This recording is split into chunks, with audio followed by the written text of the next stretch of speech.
Welcome back to another video. Today, I thought it'd be a little interesting and entertaining to actually take a look at a budget for an average American in the United States.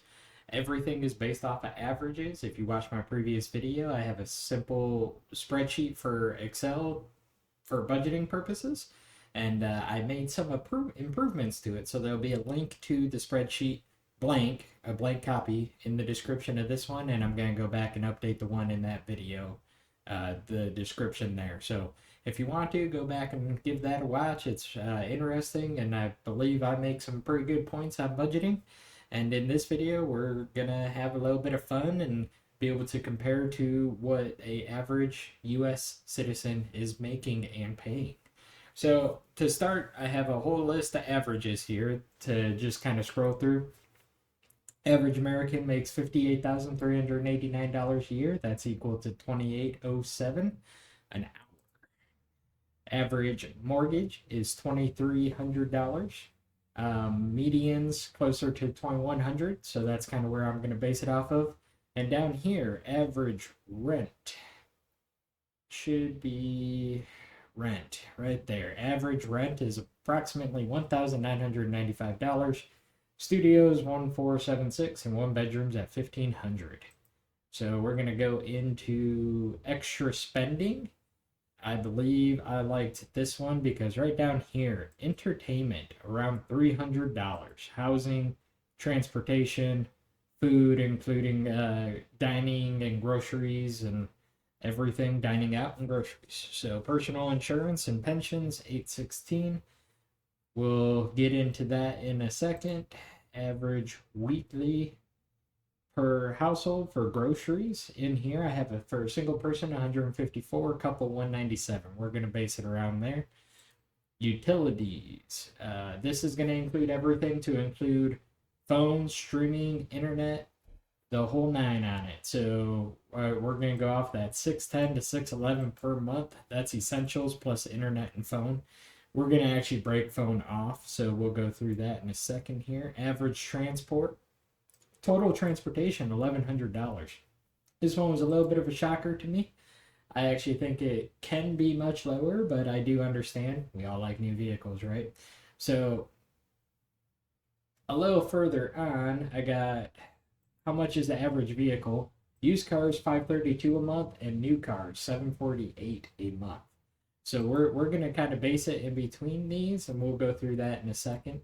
Average saving rate is 4 to 5% of the disposable income. So that's going to be interesting to put in there and see what that's actually at.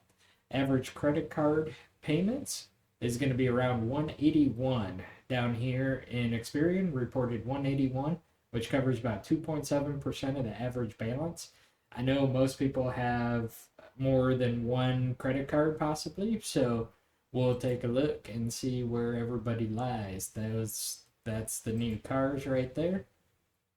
Average insurance, so right here, full coverage $241 per month and minimum coverage $129 per month. If you owe on your vehicle, you're supposed to have full coverage, at least in the state of Michigan. So that's what I'm going to kind of base it off of, is $241 or so. Average health cost per individual.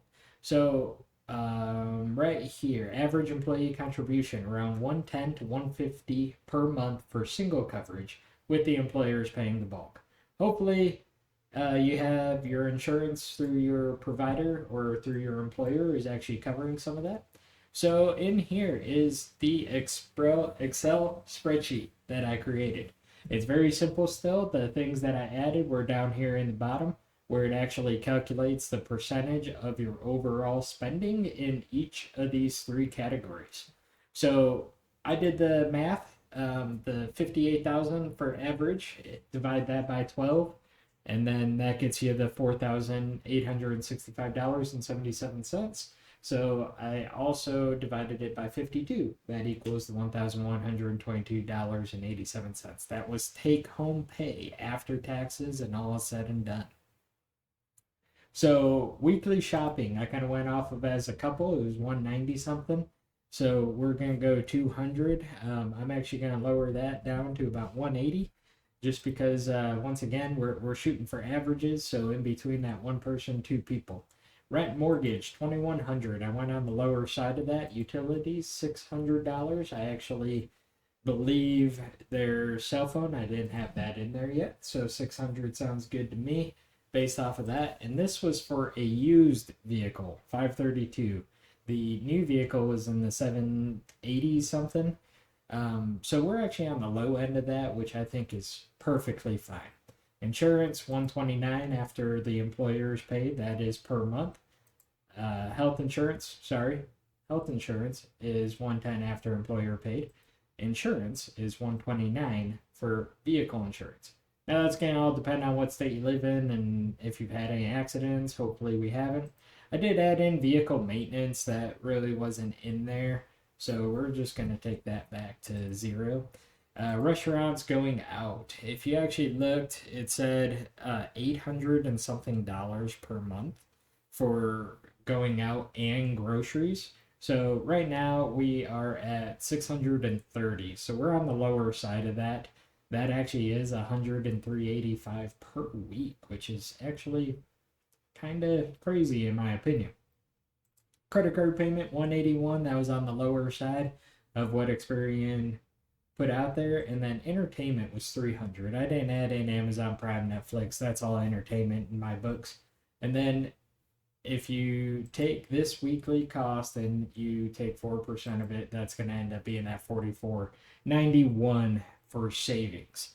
So now if you noticed or you watched my first video, you're already going to know in the bottom left here, the total after expenses is already negative.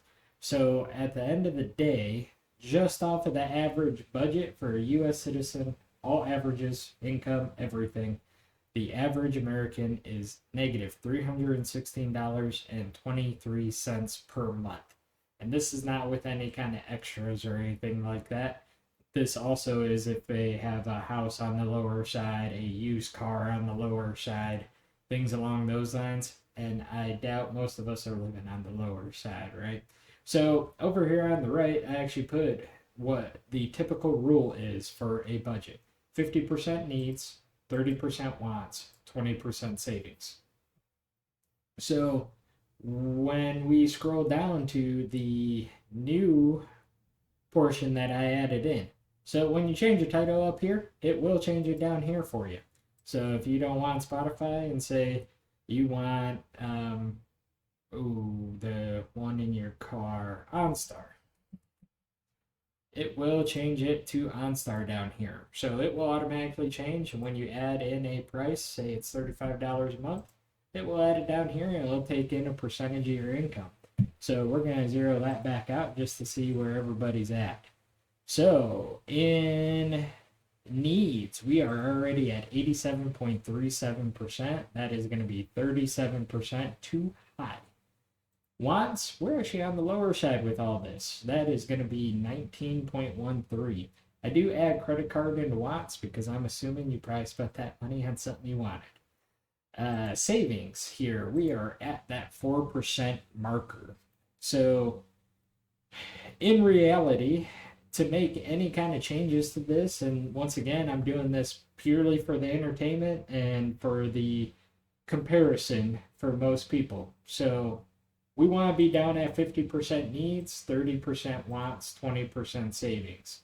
So in order to get up to 20% savings, we're going to be wanting to add in probably 150, takes us to 17, so about 165 brings us 18, 185.